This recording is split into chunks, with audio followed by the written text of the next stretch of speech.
The night they fired me, I didn't argue. I packed my desk into a cardboard box while whispers circled like vultures. What no one knew, what I didn't tell a soul, was that the company that just let me go still cut me a check every month. A silent contract. A stake in their future. I owned more of them than they owned of me. But I kept quiet. Sometimes silence is sharper than rage. I drove home with my box of useless papers, expecting at least some comfort. Instead, I walked into chaos. My father stood in the living room, face red, fists clenched.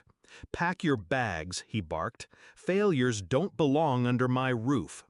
He didn't even ask what happened, just judgment, as always. Then my husband stepped out of the kitchen. Not alone. A woman followed, fixing her lipstick with the casualness of someone who'd already claimed my place. He looked at me, smirked, and spit on the floor between us. "You're done. With me. With this life." I didn't cry. I didn't beg. I just carried my box upstairs, one step at a time, while they laughed behind me. That night, as I zipped up my suitcase, I thought about all the times I'd believed in them. My father, the man who raised me on discipline, who said love was conditional on achievement. My husband, the boy who once swore the world would collapse without me by his side. But loyalty is only real when tested, and mine had been tested. Theirs had failed. I walked out without a word. They thought they'd broken me. But I had secrets. The beach house was the first, tucked away on the coast, in my name alone. No one knew it existed. My sanctuary. The second secret was the company. I'd played the fool well, letting them believe I was just another employee, disposable, fragile. But years earlier, I'd quietly invested. Shares, partnerships, silent agreements. Enough to make me untouchable. They thought I was poor. In reality, I was richer than all of them combined. That night, I didn't fall apart. I began to plan. Revenge isn't anger. Revenge is patience. I let my husband flaunt his new woman. I let my father boast about throwing me out. I let the city believe the rumor that I'd hit rock bottom. And while they laughed, I built. I rented out the beach house to high-profile clients, money flowing like a tide. I bought another property under a shell name, then another. Quietly, silently, my empire spread. Meanwhile, I watched my father's business crumble. He'd leveraged too much, bet too high. I could have saved him, but I didn't. Instead, I bought his debt, piece by piece, until the bank answered to me, not him. My husband? He burned through money faster than he made it. Lavish dinners, vacations he couldn't afford. I fed the fire, pushing credit his way through hidden hands.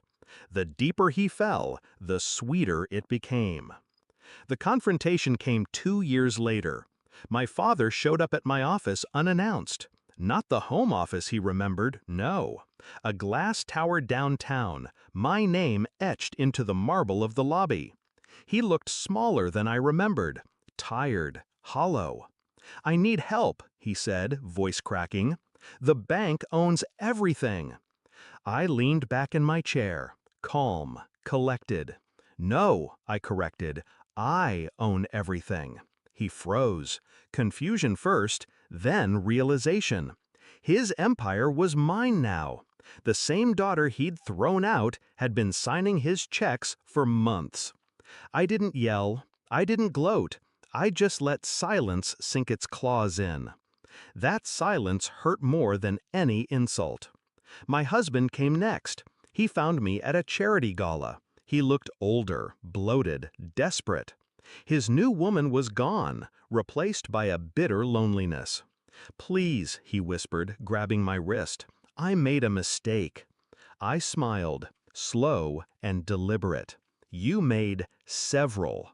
He didn't know that the repossession of his car, the foreclosure of his condo, the credit calls, every ounce of his misery had been orchestrated by me.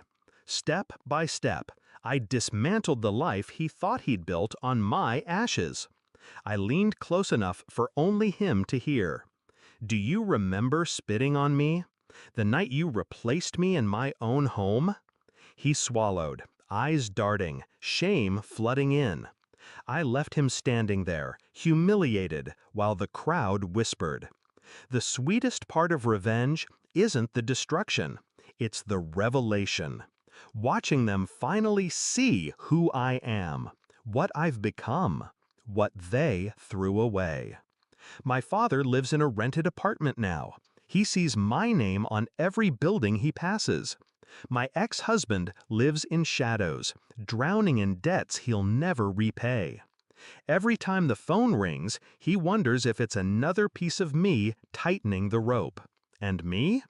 I sit on the balcony of my beach house, wine in hand, my son's laughter echoing from the waves. Because yes, I left with nothing that night, but I also took the only thing that mattered, my child, my future. Do I regret it? Not for a second. The night I lost my job, my home, my marriage, they thought it was my end. But endings are just beginnings in disguise.